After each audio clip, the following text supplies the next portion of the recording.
A Confederação Brasileira de Futebol, a CBF, realizou no Rio de Janeiro o segundo workshop de intermediação. O assunto foi tratado com as comissões de empresários e direitos econômicos de atletas ligados a terceiros. E nós vamos conversar agora com um advogado especialista em direito desportivo, Dr. André Sica, ele que foi o palestrante lá na CBF neste segundo workshop de intermediação. Doutor André, seja bem-vindo à Rádio Justiça. Arthur, é um prazer falar com todos vocês. O que pode ser discutido sobre essa questão de direitos econômicos de atletas ligados a terceiros?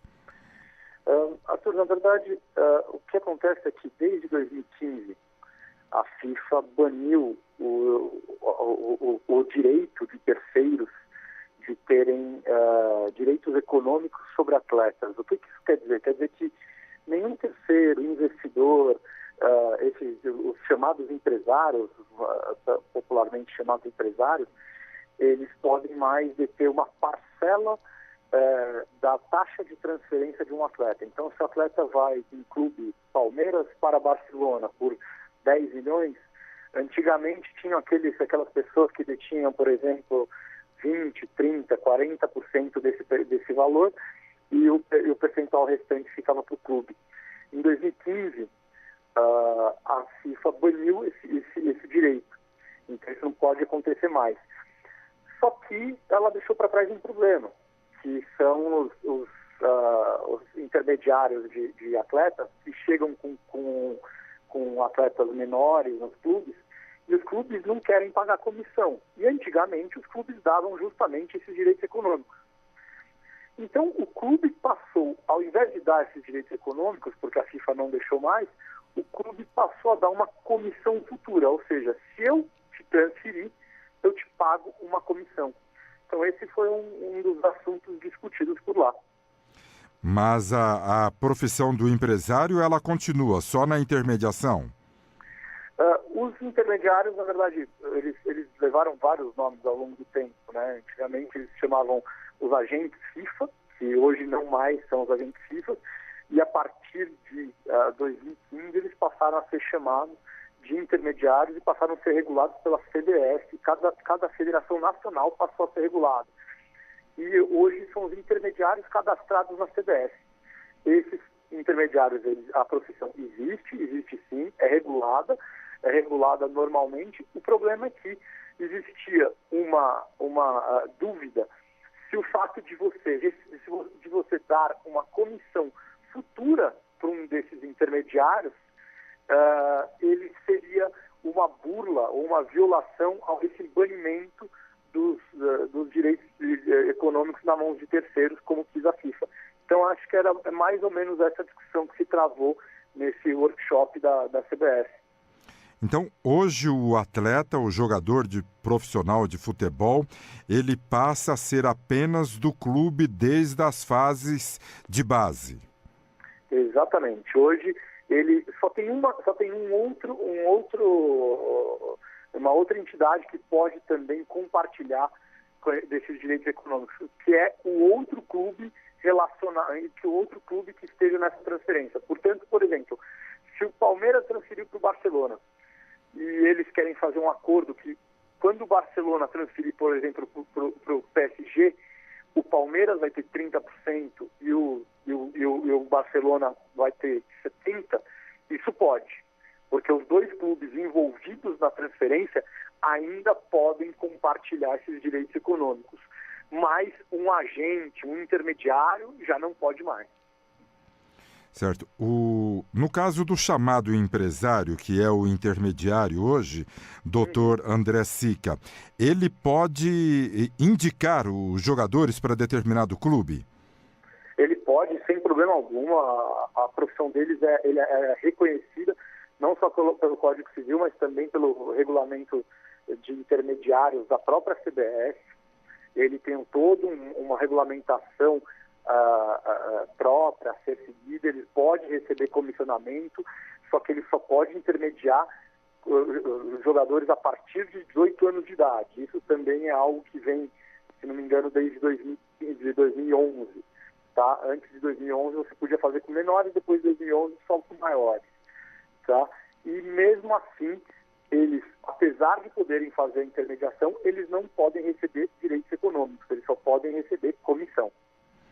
Estamos conversando com o advogado especialista em direito desportivo, Dr. André Sica, aqui na Rádio Justiça.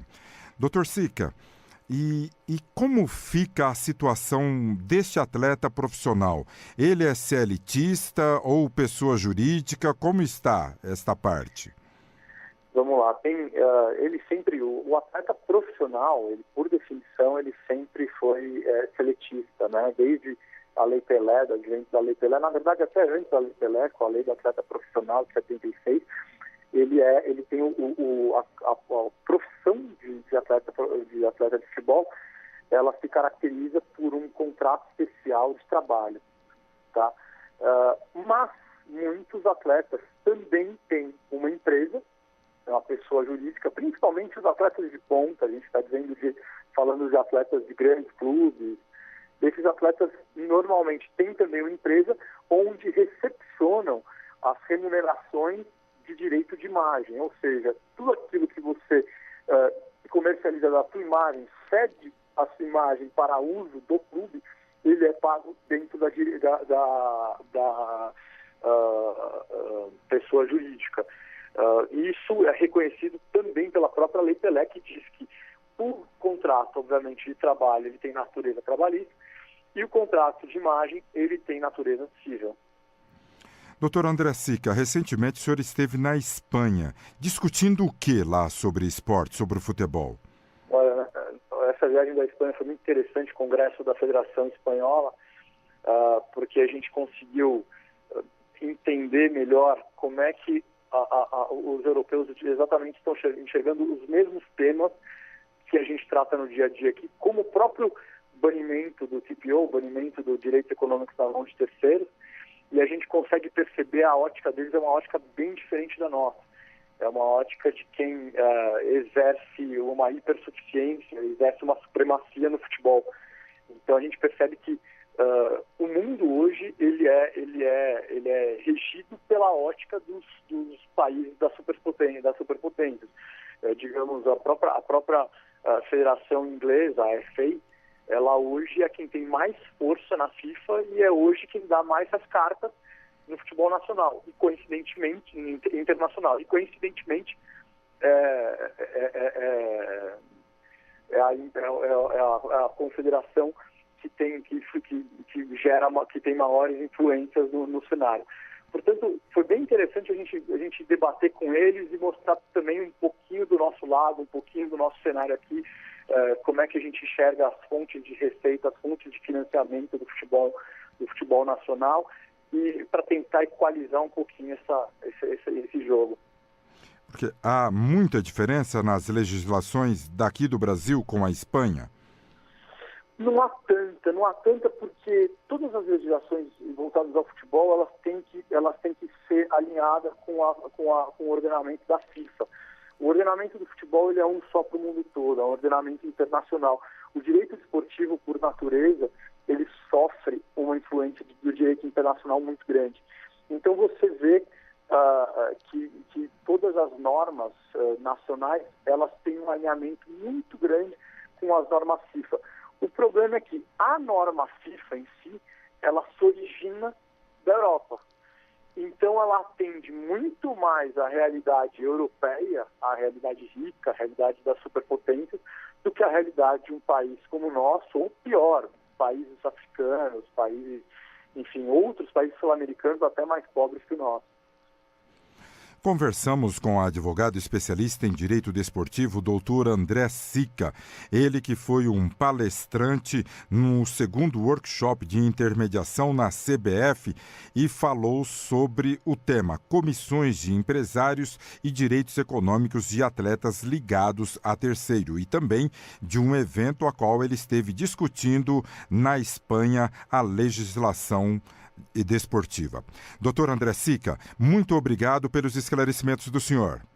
Eu que agradeço, Arthur. Um grande abraço, prazer falar com vocês.